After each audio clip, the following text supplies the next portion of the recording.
people who have the independence of mind and the critical gaze that enables them to say that the Hollywood image of ethics is not really what leads to human flourishing. But it may well be that we have to see further disasters in the secular project before most people experience that disillusionment.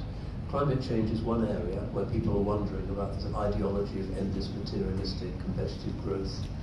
The world's resources are finite, human greed is infinite, so at some point there has to be a breakdown.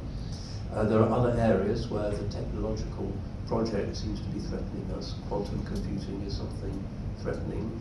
AI is worrying.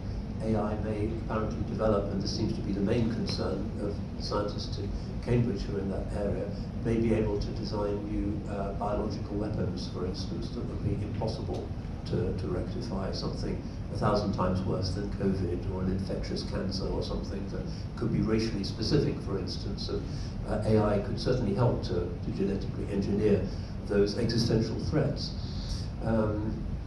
Family breakdown, the fact we have a ministry of loneliness now in the UK because of the atomizing of our society. Plenty of people are saying that something is really wrong. The population crisis, population is not even replicating itself, which is the most fundamental human function. We have a very negative birth rate in the UK. Korea is even worse. The most common language spoken in the mountains of southern Italy now is Kyrgyz, because the Italians are not having babies. The young people have gone to Germany or somewhere to flip pizzas. The only people who are still in the hills are immigrants from Kyrgyzstan, because they know about sheep and goats, and this is looking to some like a replacement. So it's so obviously an unsustainable model, even on its own terms, materialistic terms.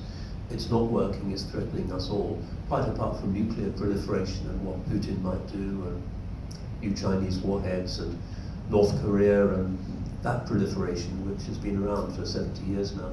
There are endlessly new existential risks which make intelligent people rather skeptical about the trajectory and the value of secular modernity, and more willing now than they were, say, 100 years ago to think respectfully about alternatives.